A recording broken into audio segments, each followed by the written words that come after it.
has trouble with the snap, and the ball is free. Okay, next question. I'm a horse football coach right now. You know, it got shoved up, shoved it up. It got shoved, right?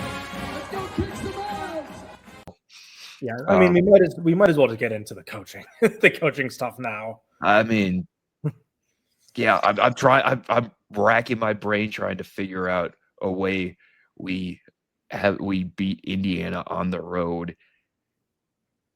And I mean, you've seen how it goes in these games the past couple of years.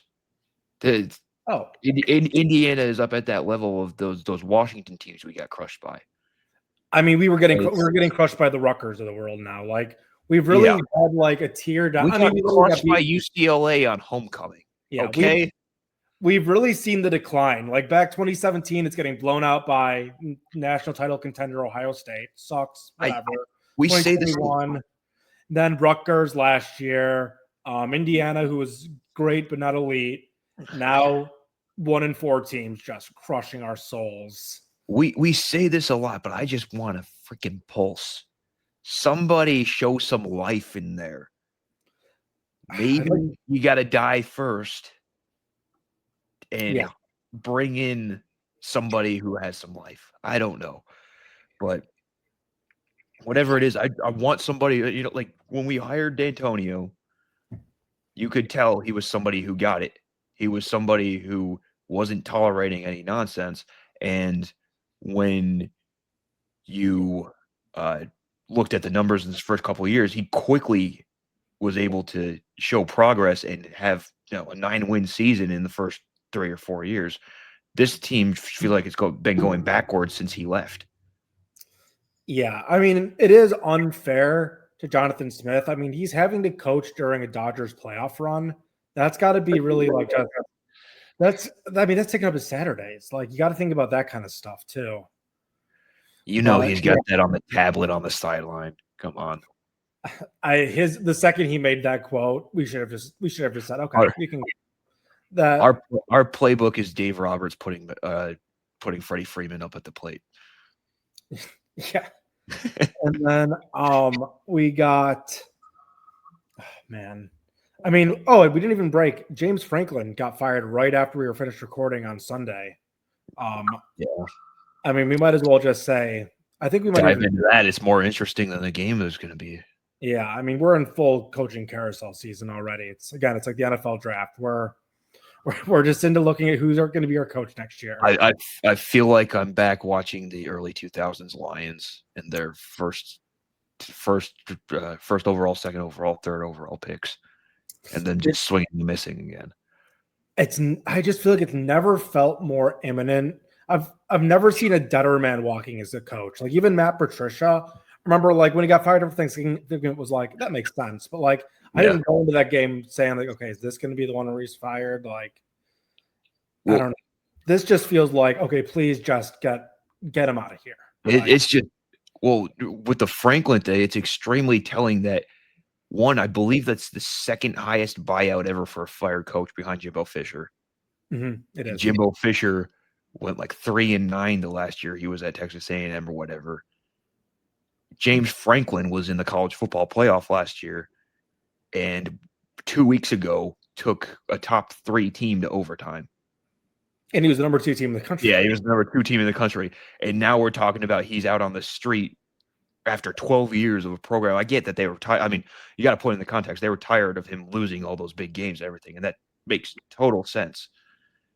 But it's telling about what kind of era we're in college football with all these coaches getting fired so quickly. I mean, you look at, obviously Franklin wasn't quickly because he had the 12 years, but you look at a lot of these coaches that have been fired this year were hired the same year as Jonathan Smith. Yeah. It's a guy from UCLA. Yeah. Trent Bray. Trent Bray.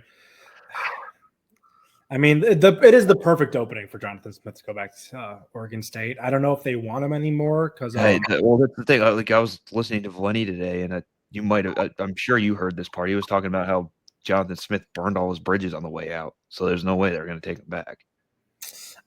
I feel like Jonathan Smith.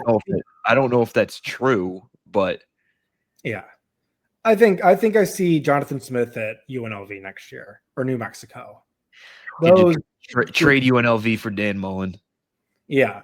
I don't know. I think we want more Midwest ties.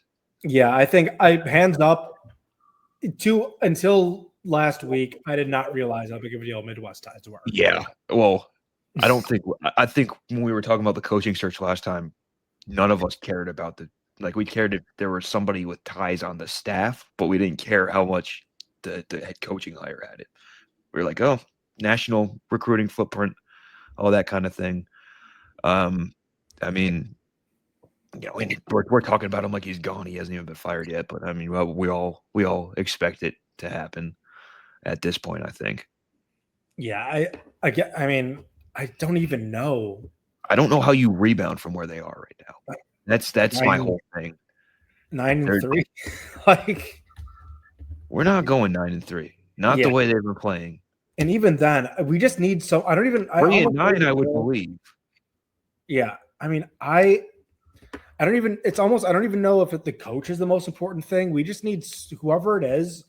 We just need to get the donors around. That's the big thing. They need support around the program. Because I mean, if Jonathan Smith said, "Look, put my buyout money," I don't think he doesn't have the ability to say this. But if it was like, put his buyout money straight towards NIL, $30 million, get new coordinators, like maybe, but like it just seems donors are completely out on him from what I can. From the talk radio I listen to, the message boards I read, so I don't know. I don't know, but like the talk radio today made it sound like there's no way in hell he's getting out of this season. There's no way in hell he's getting another season. Graham Crouch, all the 24/7 writers, and like all the on 3 writers, the people who like really not even the shock jocks of the world, like the Vlennies, whatever. Like the Justin Spiros, but like the people who are extremely conservative, like, all right, here's why it's going to work. Here's why we're not going to get rid of this. Even they're like, yeah, he's gone. Like it is just the most. Shucks. Yeah. Oh, shucks. Not another coaching hire. Maybe we change our name to the Spartan Flight Trackers. Michigan State Shuckers. Yeah. Okay. And will he make it to that sucker? That's the question. No, that's the thing with this game. I feel like Indiana has a very big opportunity to put a nail in that coffin, the final nail. Like I saw a prediction earlier today. It was like a legitimate prediction. It was 66-10. Indiana. Yeah, I saw that one too. I'm like, okay, if that's where we're at, don't even send them out there in Bloomington. Honestly. Yeah, I mean. It's just like, what are we doing at that point? We've just become we're like Western Michigan. Like that's just what they might be better off than us right now. I mean, we did also. Yeah. I have to get my point home somehow, Nick. We're just not not a football team, and it'll be fun to see us. It's so disappointing too. The worst case scenario for me this weekend would be if we just barely lose. Yeah. I mean, at that point, you're showing some progress, but really, it's probably vanity progress rather than actual progress. Vanity come back. A little Indiana hangover. Yeah, that too. Yeah. But question for you: when we talked about this a little bit in our text thread earlier. If we move I say if, but I really mean when we move on from Jonathan Smith, do you consider James Franklin for this opening? We like making fun of him for his big game stuff on here, but you did mention earlier when we were texting that he might not exactly be the worst hire. I mean, if by would I take his call, do you mean would I be on my hands and knees begging? Yes, I would. You would beg him to be coming here now? Yeah. That is so that's so sad. Vibe. Yeah. It's so sad because I mean, I think I was making fun of him like 3 days ago. Yeah. And I honestly think the question is right now isn't if we would take him, it's if would he take us. Well, the reason why I agree. The reason why I like it is because I do think if he was to accept our job, that means that we have the donor backing Yeah. that could support a big time hire. So And that's recruiting why would be that's why absolutely like absurd. I think we could rally around him. We have to men in black ourselves, pretend we've never heard of him before. God, I would be like punching my if you told me before the beginning of the season that I would be on my hands and knees begging for James Franklin halfway through the season, I'd punch myself in the face. Yeah. But yeah, I mean, I think I don't know if he would go to Florida. I just don't know if Florida That would be an interesting one for him. like he gives me Big Ten ACC vibes. Yes. Wisconsin, I know who you're thinking for him, but I could also see him going to Wisconsin, kind of being a Brett Bielema situation. Yeah. All those coaches downgraded a tier, basically. Mel Tucker to Wisconsin. I mean, I'll be applying for grad school at Wisconsin if that's the case. Yeah. You kind of alluded to it. Since Franklin got fired, for some reason, I don't know what triggered this, but my brain was screaming Virginia Tech ever since that happened.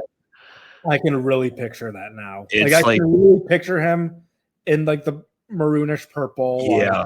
The Virginia is not far from Pennsylvania, where he already is. And let's be honest, if you're getting fired for what he did at Penn State, well, let's put it this way. If what he did at Penn State is probably good enough for like 80% of the programs out there. Yeah.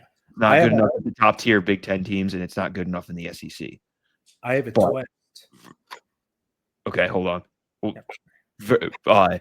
But Virginia Tech would probably take him. But that would probably be a downgrade from him. But if we're being honest, you're looking at where he's going to end up next. It's going to be a downgrade from wherever he was. So I have a twist. Yeah, go ahead. What if Dabo retires and he goes to Clemson? You want James Franklin at Clemson? I don't know. It's an interesting one. No. I'm saying that's what you're proposing. James Franklin at Clemson. That'd be. I don't know what to make of that. Honestly, that's be interesting.